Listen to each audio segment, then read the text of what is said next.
me dia ta wo henachi ye meye hwehwe ni pe ni meye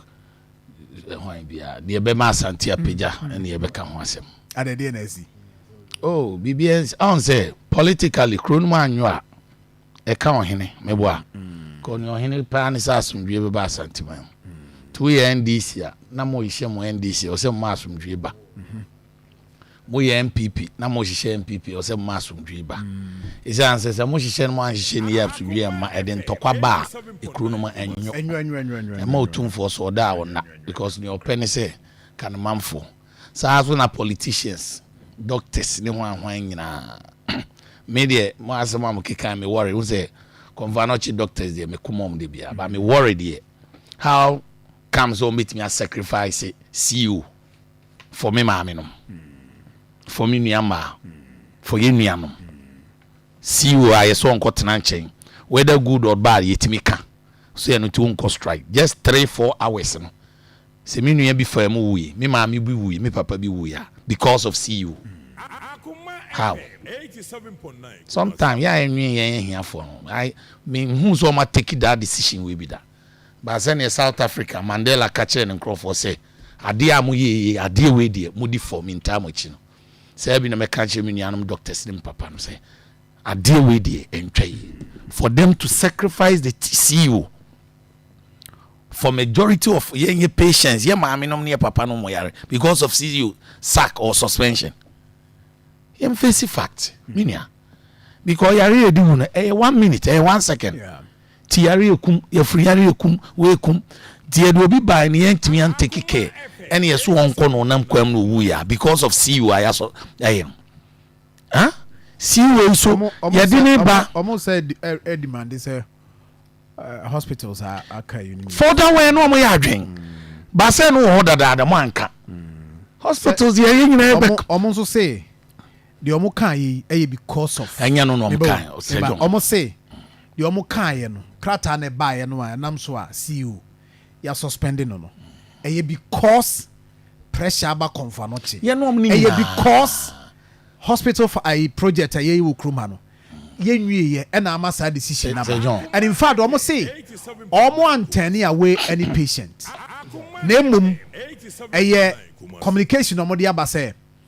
emfane mansa odi yewo ye ne empanifo adi nkomo your hospitals ahodo a ye betima refer media ko you don't need to defend it you don't need to defend it yon kwa na ope your doctors omo ya ye mom se menu no me omo na me pomu yi de omo kan so omo kan so asem ehia say no wo surgeon wo abontina ile mana sa hospital dey kan what in abontina be honest say na oti abontin yeah na abontin see suspend CEO ntom so munya adwuma that is the factor which I believe the men so me call me bo the men so ma kote I was say me ma bontin so 14 na make sure say ebasa me kan me we adwen the point is that almost who say politician no is also I mean pushing that politicians yeah moto enya professor wan na hwewo na BBS dem wana mo wo ho me kofa papa ibae hwamu doctors ni na bi nka ho professor ademen sen ko yanka sem we yanka akando so opam no wo ya meka wa okobusa so otumfo me ya accounts e ma no o say e ma yen ko so ye nyina ye kan bi na fe wo ye no anya asema and then sacrifice your mommy no more yare because of ono. To be honest, with the Confanochi hospitals, they no case. I like them the way they work everything. But way they no money because obi antimi a makeke, some obi a man, obi a wofie because of CEO. Obi a makeke wo kwam cause no nam kwamba because of CEO. It is the CEO more important than any other people ana. E wo de me no man yadwen. Me no man yadwen kra see we yedini bayi ye nyine kan mo ma de mensa politics baby ya wo kan yam je political bibia political ye chenyi obia ma ne nua me ye adwuma ye aban chenyi a we ma ne wo fa me ye adwuma how prof wo we ensem bibia totoye kan ye fe ni se hwe sejo na Akufo ado ya ade bi ma samo sapon na ye me fe keke no wo house na MPP change no almost so am so samo sabo nhwe toto ni nyoma nyina nwie sebrepem no opeso okwa all kokra samo sapon din appointment kokra no say oh so opeso ye adwuma na onye den onye ada ni enhwe ni obetima ye adwuma na de bia me na mabayaba how e won me problem because dey ba ye nim say NDC na aba whether we like it or not NDC be but papa na sati dwumadie bi eye professor Ademensa oni wo hene dwumadie no ahange tinkaya wema ne toto ne omane ne nko bibia awia papa akam ready me tunu na se adwo mota na chi why na ta ho chi nkasa nyamu nyina press for ma ye ni atem me eha atenia ye di me onzo di mba mu de wo pa yi wa atenia ye di me because makoka say se adwo platform we so ya koka say na professor Ademensa me ni be shame kakra so on enchemu awreba ai so obi ankwa mo me no na ti aye kan ba mabodi obi ankwa obi ama ye be da be hu so obi so ya no mo ka kire me mo papa nwie man ti ase mo frɛ me ai mo ni pa no professor Ademensa nti mo ai wono oba no si wo na free o ma ne ba e nti wankɔ ɛna obi ankɔ na obi ba ya obeye ya wono so ankɔ a eje se bebre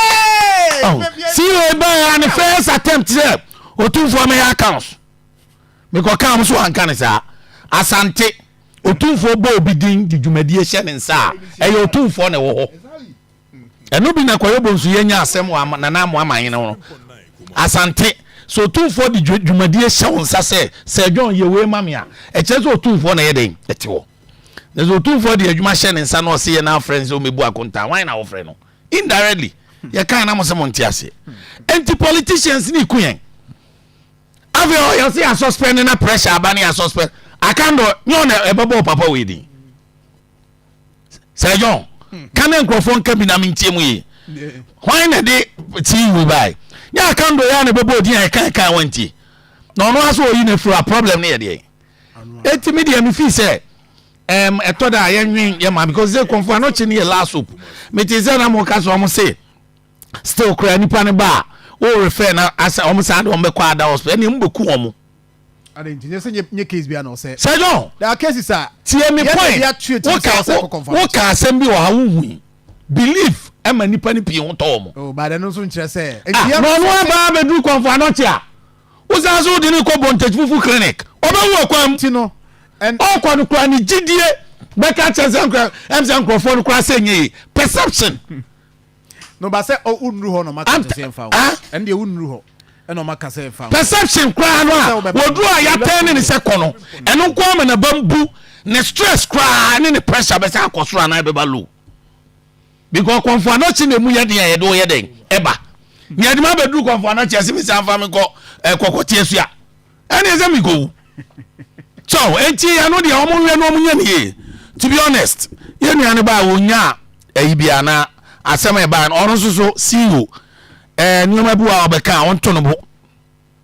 because ade na ba na say fear and panic. I'm telling you the fact so to kuma na mo tin nke nya news se nya bi ehu a ka wo adaje se obeka se konfa no chi ekuta ye nyina enkwa na ye se aklusu no patient bi amabiem he ya mo uka so ma close na eno ye different no ya omo ye ndem omo close no omo ye ndem omo cases no abro so nti eba wo mo ne health directorate no asia se eba wo mo wo hospitals bia omo nti konfa no chi de omo ye ndem nti konfa no chi omo close cases ni ba de be ko ba bi fufu nti konfa no chi omo ye ndem omo hwe omo wo ho no mu wi that is your new case na won new case anye omo close konfa no you see that is the impression am bia kan ebe yi o de mate wase wo chire mu ne enti Sir John kakra kan say enioma ni bi wo ho a yesre minority so be hwe ye mfanto minority one on be hwe omo so mo kwa isewu akohwe project na omo frinkan na ba na omo frin na ba se bi frinkan bi wo why no the minority no there why committee health committee say you also you were free no mo on the vice president adwuma no pa ye jaye vice president campaign or ya as if say we serious wa what Opooman now so cry massa me en kan se menya oh political strategy oberede sasem hwe Sir John mami nchemu eno ya na omka ye party phone bi ka na videos no kwa Opooman say won ka bi man dey na menka MPP stronghold any asanteman meboa are you doctor the health is so o asanteman MPP buy no Sir John tie me If you say you healthy ya na me Sir John tie me be how many hospitals na you one crime munya botre mu bobi mame under 8 years how many hospitals and MPP we one crime and you say wa ha what na went me am for so am ye nwe stronghold ye de beto na fe o call rounds akoye dey enye rounds or person ye man running mate enti eno de onyai running mate no ho adwuma no wo ye senti sa Sir John obi a ye politician odo asantema bia ntimi ntena se enti say ye no kwese me o kasa ayu ya otiase enye yi minority account be say minority no account be wo no tia wo da health committee so want me am yan se wi amie want me am yan wi amie want me anya we hwe tech hospital since 2007 under president Kufo kamunya kwan fa hye ne munyam Opooman me say na wo ya masa ho na ase wa me ba ja wo nyina ma me wi me case me that na wa ka many cases wo ma me ka bia ma me goy what they start to see a casem na no mo frefre wo eyi no so sa wo kan house twa so o say ya health almost send no message me almost send no na hwe so na wo jana almost send no me nye enti Sir John dia ya prince ye me ni na kakra ka no party for no say no asanteman menua TK me tie TK interview no na TK say ne wo say kuya ne aya ne ye no mompagam ni nsum say wo say demonstration upon demonstration ye meye na MPP say meye na NDC say oh enye ye demonstration to appeal say your project be up also mo hwe ye mayen NDC nya the highest vote e wa Ashanti region.